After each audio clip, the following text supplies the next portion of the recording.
કરે છે પાયલ? તારા કપડાં ગોઠવે છે? હા મમ્મી, અમારા કરિયાવરમાં આવેલી સાડીઓ છે ને એ બધી સરખી મૂકું છું. હા, કેટલા વાળી સાડી બધી? બહુ મોંઘી નથી, બસ 1000, 1200 ને 1500 વાળી જ છે. 1200-1500 વાળી સાડી બસ? કેમ મમ્મી આવો પ્રશ્ન કરો છો? આ 1200-1500 થોડા છે? લે, હું 25 વર્ષ પહેલા આ ઘરમાં લગ્ન કરીને આવી ને ત્યારે 5-5 હજાર વાળી સાડીઓ લઈ આવી હતી અને 20 તોલા તો હોનું લઈ આવી હતી. હું વાત કરશો તું? મમ્મી એ તો તમારા પપ્પા સુખી છે ને એટલે તમે લાવ્યા હશો. હા, તે તારા બાપા ક્યાં કંગાળ છે? એને પોતાની ફેક્ટરી છે, વર્ષે કરોડો રૂપિયા કમાય છે અને તું પાછી એની એકની એક દીકરી છો, તે નો આપે? હા, તમારી વાત સાચી છે કે મારા પપ્પાને હું એકની એક દીકરી છું, પણ મને આ કપડામાં ખોટા રૂપિયા નાખવા નથી ગમતા. લે કઈ વાત, ખોટા ખર્ચા કરવા ગમતા નથી? સીધે સીધું એમ કહી દે ને કે તારો બાપો એક નંબરનો કંજૂસ છે. અરે એના ગળેથી રૂપિયો જ નથી છૂટતો.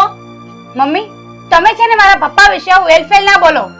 હું ધારું ને તો મારા પપ્પા આ ઘરમાં રજવાડું ઊભું કરી દે એમ છે અને હોનાના હાકડે હિંડોળા બંધાવી દે એમ છે.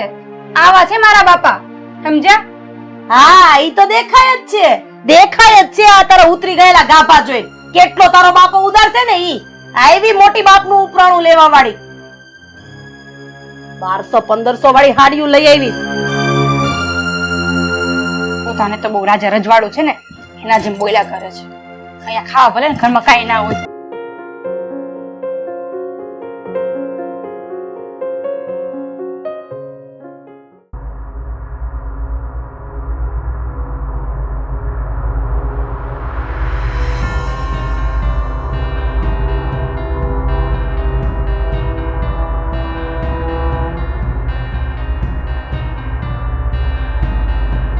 પપ્પા આવ બેટા આવ.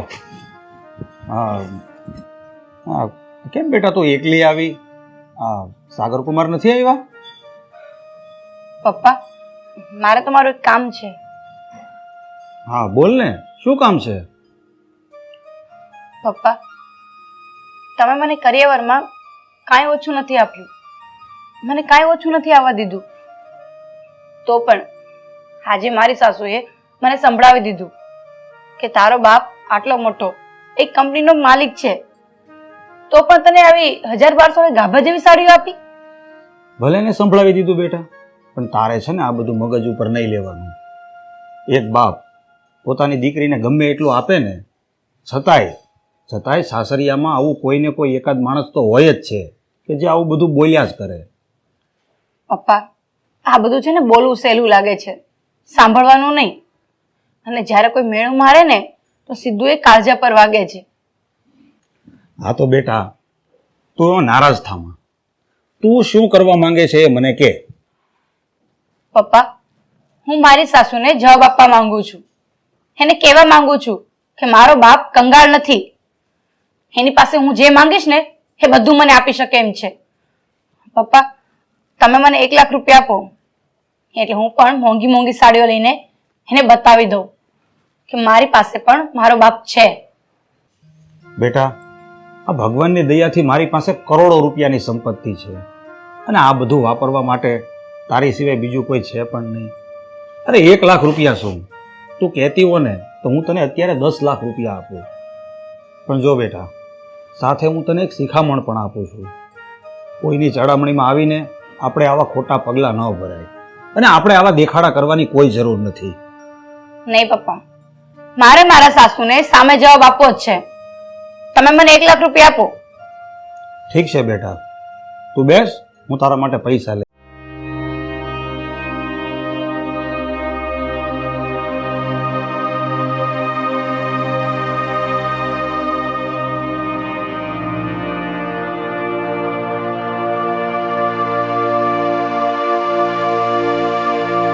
લે બેટા, 1 લાખ રૂપિયા. ખુશ? થેન્ક યુ પપ્પા. આવજો હો બેટા. હા.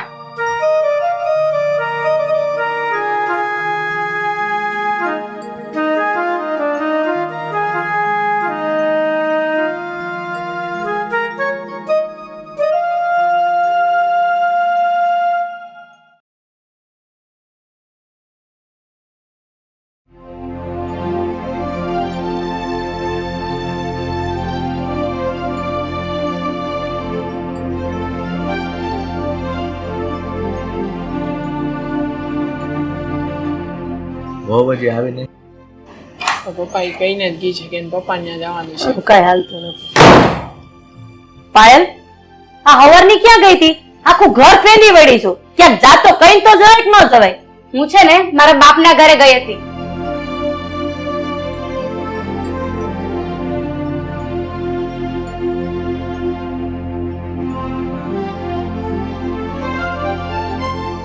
તમે કહેતા હતા ને કે મારો બાપ કંજૂસ છે, મનનો ભિખારી છે, તો જુઓ મારા બાપે મને 25,000 વાળી 4 થી 5 સાડીઓ લઈ આપી છે.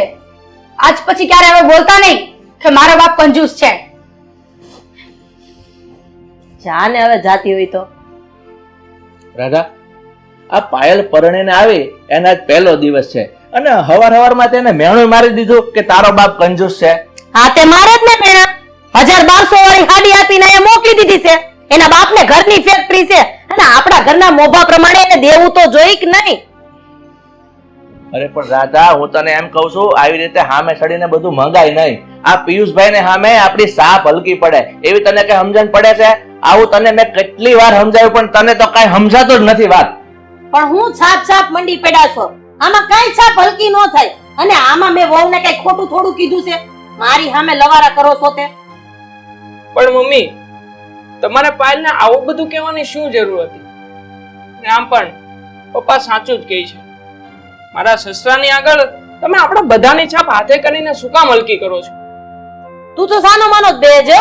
મારી સામે લબલબ કરતો જ નહીં. બે બાપ દીકરાને કહી દઉં છું, મારી વાતમાં ક્યાંય દખલગીરી કરવાની નહીં. મને તમારા બે કરતા વધારે ખબર પડે છે. રાધા, બસ હો, મને બધી જ ખબર પડે છે કે તું આવું શું કામ કરે છે. કારણ કે મેં મારી જિંદગીના 25 વર્ષ તારી હારે વિતાવ્યા છે. આ તે 25 વર્ષ કાઢ્યા છે ને તમે મારી હારે, અને આ 25 વર્ષમાં મેં કોઈ તમારું હાંભળ્યું છે? તમને ખબર જ છે ને. અને હા પ્રવીણ, તમને છે ને આ સમાજને લગતી વાતમાં કાંઈ ખબર ન પડે. તમને ખબર છે હા પાયલનો બાપો બધાયના ઘરે જઈને હું કહી આવ્યો છે કે મેં તો મારી દીકરીને અઢળક કર્યાવર આપ્યો છે. અરે એના હાહરિયાનું ઘર ભરી દીધું છે. આ તમારી હારે લપુ કરીને મારા માથામાં ત્રણ થાય છે. આ પગ લ્યો આગો.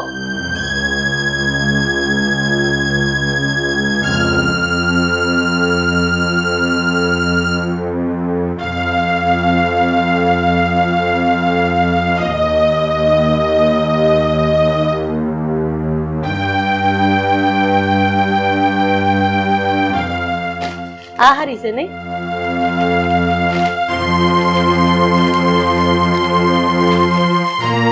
આપણે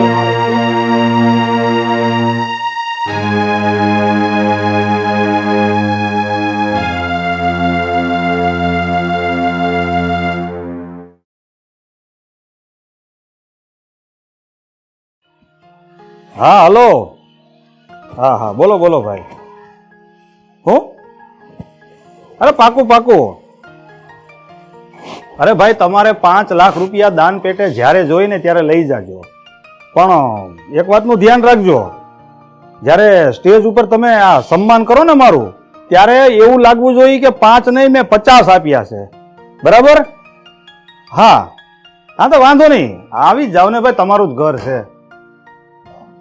હા, હું પછી વાત કરું તમારી સાથે. કેમ બેટા પાછું અચાનક આવવાનું થયું? તારી સાસુએ તને પાછું કઈ સંભળાવ્યું કે શું? બેસ શાંતિથી પછી વાત કરીએ. બેસી જા. હા પપ્પા, મારા સાસુએ મને ફરીથી સંભળાવ્યું કે જ્યારે હું લગ્ન કરીને આવી હતી ને ત્યારે 20 તોલા સોનું લાવી હતી અને અત્યારે તારા બાપે પૂછડે પાપડ બાંધીને વળાવી દીધી. પણ બેટા, તું તારા સાસુને આવી બધી વાત મગજ ઉપર શું કામ લેશો? પપ્પા, આ મગજ ઉપર ના લેવું હોય ને તોય લેવાઈ જાય છે. હું ગમ ખાઈ જાઉં છું પણ મેણું નથી ખાઈ શકતી. તો બેટા, હા હવે ફરી પાછું તું શું કરવા માંગે છે એ મને કે. પપ્પા, તમે છે ને હવે મને 30 તોલા સોનું અપાઈ દો એટલે હું મારા સાસુને મોઢા પર જવાબ આપી શકું. અરે બેટા, આ 30 તોલા સોનું શું?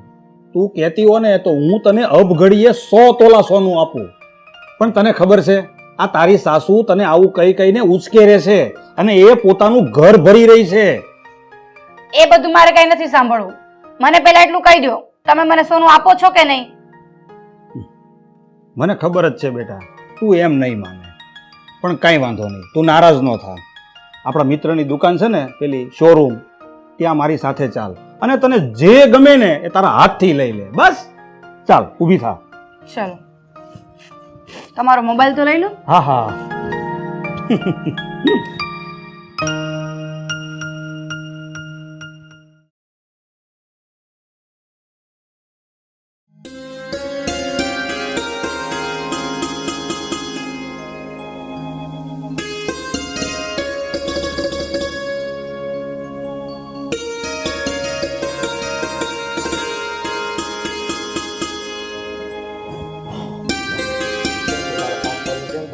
બસ બધું કમ્પ્લીટ આવે છે. થઈ ગયું છે યાર? હા હવે થઈ જ જાય ને, એકલા હાથે કરવાનું હોય તો થઈ જ જાય ને.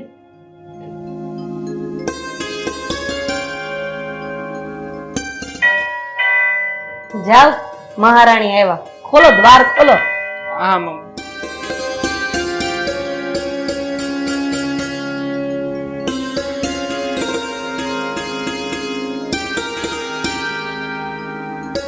આવો આવો મહારાણી, આવો આવો. કઈ બાજુ ગયા તા?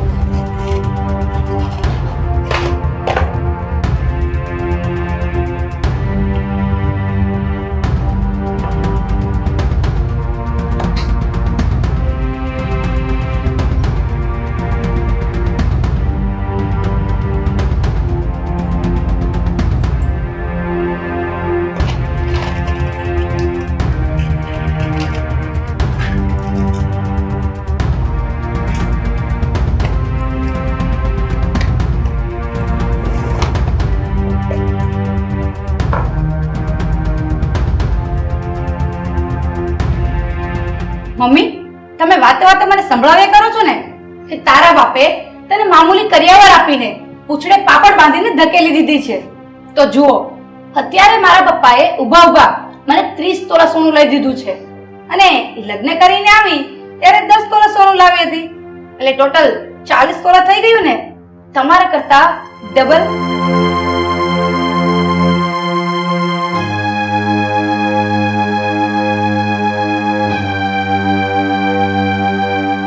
પગ આઘો લ્યો ને. રાધા, હવે તો હદ થાય છે. તું આવું બધું મગાવીને ઘરને હલકી કરી રહી છે. શેની હલકી કરી મેં આમાં હું ખોટું કર્યું? રાધા, તું વાતે વાતે પાયલ વહુને મેણા મારે છે, એટલે એના બાપા પાસે જાય ને ઘડીક હોવાનું ને ઘડીક હાડીને આવું બધું લાવીને અહીંયા ઘરમાં આપે છે, તો પિયુષભાઈ આપણા વિશે શું વિચારતા હશે? એ આપણને મનના ભિખારી ગણતા હશે. મમ્મી, ભગવાનની દયાથી આપણી પાસે બધું જ છે અને બધું જ આપ્યું છે ભગવાને, તો પછી પોતાની જ વહુ પાસેથી આમ ઘરેણા અને સાડી ને આવું બધું મગાવવાની જરૂર શું છે? આ તારો સસરો કરોડપતિ છે, હા ઘરના મોભા પ્રમાણે દાયજો ન આપે ને ભાઈ તો સાંભળવું પડે હો. એલા ભાઈ રાધા, મને તો ઈ નથી સમજાતું કે તમને સ્ત્રીઓને કરિયાવરની એ બધી ભૂખ કેમ છે? એ મને કઈ કરિયાવરની ભૂખ નથી. આ વેવાય આપણે કરોડપતિ ગોઈતો છે બરાબર, અને એની આગળ પાછળ ખાવા પીવા વાળું કોઈ નથી, તો એની એકની એક દીકરી ના આપે એમાં ખોટું શું છે? પણ આપણા વેવાએ થોડુંક ઓછું આપ્યું છે તો એનાથી આપણને શું ફરક પડે? ફરક પડે હો. આ આખું ગામ વાતું કરે કે રાધાબેન નો વેવાય કરોડપતિ છે અને આપણો વેવાય આખા ગામમાં કેતો ફરે છે કે મેં ગાડા ભરી ભરીને કરિયાવર દીધો છે. એ ભગવાન, આ તમારા બૈરાઓને તો ને ભગવાને પોગે એમ નહીં. તે કાંઈ નહીં નો પૂગે તો, પણ આ તમારા વેવાયને તો હું પૂગીને જ રહી, સમજી લેજો.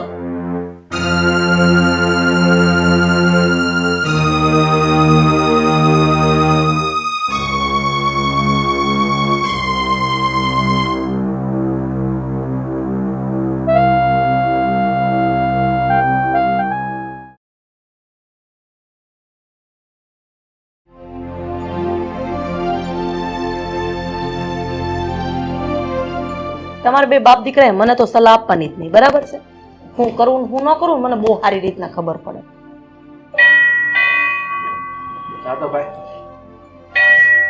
હા, અત્યારે કોણ આવ્યું હશે? આવો આવો પપ્પા. અરે પિયુષભાઈ તમે આવો અચિંતા આવો બેસો.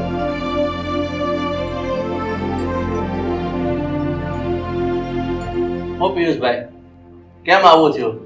આ તમારી દીકરી પાયલના સમાચાર લેવા આવ્યા છો કે હું? હા પ્રવીણભાઈ, આ ખબર તો જ્યારથી મારી દીકરી પરણીને આ ઘરમાં આવીને ત્યારથી લવ જ છું. વેવાય એટલે તમે કહેવા શું માંગો છો? પ્રવીણભાઈ, હું કહેવા એમ માંગુ છું કે તમે વારે વખતે મારી દીકરીને મારા ઘરે મોકલી આ કપડાં, સોનું, ફર્નિચર આ બધું મંગાવ કરો છો તો તમે શું હાવ કંગાળ છો? ભિખારી છો તમે લોકો? માફ મારે જો હે ભાઈ, તમે હું અમને ભિખારી સમજો છો? નાના રાધાબેન, તમે ખાધે પીધે તો ભિખારી નથી લાગતા, પણ મનના ભિખારી જરૂર છો. એટલે જ તમે મારી દીકરીને મેણા ટોણા મારો અને એને ચડાવી અને મારી પાસે મોકલીને તમે આ બધો દાયજો ભેગો કરો છો. લ્યો આ ચેકબુક, મેં આમાં સાઈન કરી દીધી છે. તમે 5 લાખ, 25 લાખ, 50 લાખ જે કઈ રકમ ભરવી હોય એને ભરી દો, અને એનાથી તમારી ભૂખ ના ભાંગતી હોય ને તો તમારે જેટલા ભરવા હોય ને એટલા તમે ભરી શકો છો. પિયુષભાઈ, મારે તમારો 1 રૂપિયો નથી જોતો. અમે એવા માણસો નથી. હું માનું છું કે સ્ત્રી સ્વભાવ પ્રમાણે રાધાથી ભૂલ થઈ ગઈ છે. અને બીજી વાત, રાધાએ તમારી પાસે જે સામે ચાલીને માંગણી કરી છે ને એમાંથી મારે કાંઈ નથી જોતું. મારે તમારો 1 રૂપિયો ન ખપે. તો પછી પ્રવીણભાઈ, આજ પછી મારી દીકરી મારા ઘરે કરિયાવરની ફરિયાદ લઈને ન આવવી જોઈએ. જો મારી દીકરી કરિયાવરની ફરિયાદ લઈને આવી છે ને તો હું મારી દીકરીને 1 મિનિટ આ ઘરમાં નહીં રહેવા દઉં. તમે એક વાત સમજી લેજો, મેં મારી દીકરીને આ ઘરમાં પરણાવી છે, એને વેચી નથી તો તમે એની સોદાબાજી કરો છો. બસ વેવાય બસ, બહુ બોલી રહ્યા તમે. અને રાધા, હવે તું ઊભી થા અને કબાટમાંથી રોકડા રૂપિયા અને ચેકબુકો લઈ આવ. અને દેવાંગ, તું જા અંદર પેલા ઘરેણા અને સાડીઓ જે છે ને એ બધી અહીંયા મૂકી દે અને બતાવી દે તારા સાસરાને કે અમે તમારી જેવા ભિખારી નથી.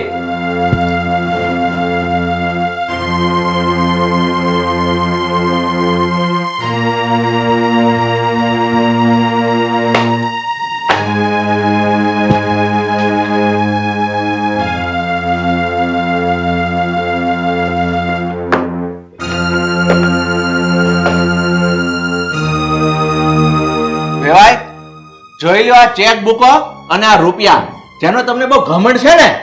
રાધા, હવે તું કાઢી લે તારી ભડાશ. હા તો વેવાઈ, તમે શું કહેતા હતા કે અમે કંગાળ છીએ એમ, અમે ભિખારી છીએ એમ, અમે મનના ભિખારી છીએ એમ? અરે અમે મનના ભિખારી નથી, મનના ભિખારી તો તમે છો. વેવાઈ, તમે તમારી દીકરીને માંગ્યા વગર કઈ આપી નથી શકતા અને ગામમાં કહેતા ફરો છો કે મેં મારી દીકરીને બહુ દાયજો આપ્યો છે. વેવાઈ, મેં ઘણા બાપ એવા જોયા છે કે જે દીકરીને આપીને દેખાડો કરે છે, અને તમે તમારી દીકરીને કાંઈ પણ આપ્યા વગર તમારી પ્રતિષ્ઠાનો દેખાડો કરો છો. વેવાઈ, તમને એક વાતની ખબર છે? હા, તમારી જેવા બાપના હિસાબે નાના અને મધ્યમ વર્ગના જે બાપ હોય છે ને એને પોતાની દીકરી માટે દેવું કરીને પણ દાયજો આપવો પડે છે. વેવાઈ, કપડાથી તન તો ઢકાય જ જાય છે, પણ મન જ્યાં સારા ન હોય ને ત્યાં માણસ ઉઘાડો પડી જ જાય છે. તમારી વાત બરાબર છે રાધાબેન.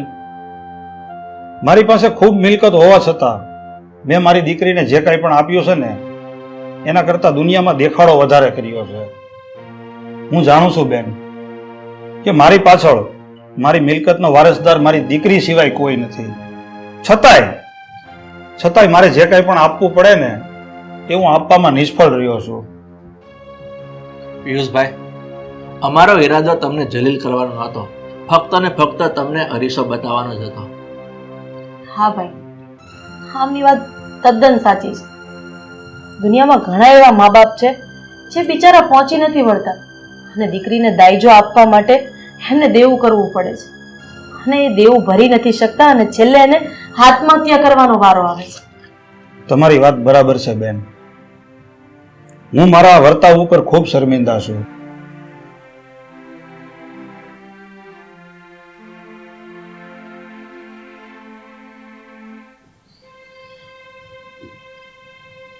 બેટા,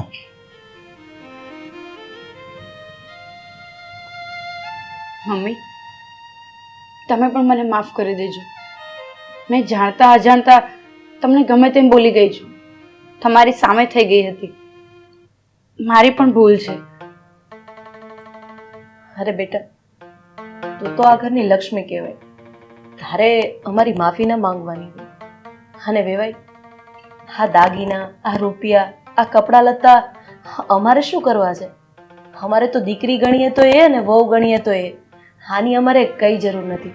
તમે આ બધી વસ્તુ તમારી સાથે લઈ જઈ શકો છો.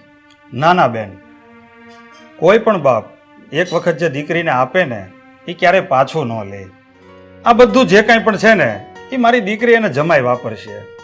અને આમ પણ મારી પાસે જે કાંઈ પણ છે તમે જાણો છો ને, બધું મારી દીકરીનું જ છે. સુખી રહેજો હો બેટા. જય શ્રી કૃષ્ણ. જય શ્રી કૃષ્ણ.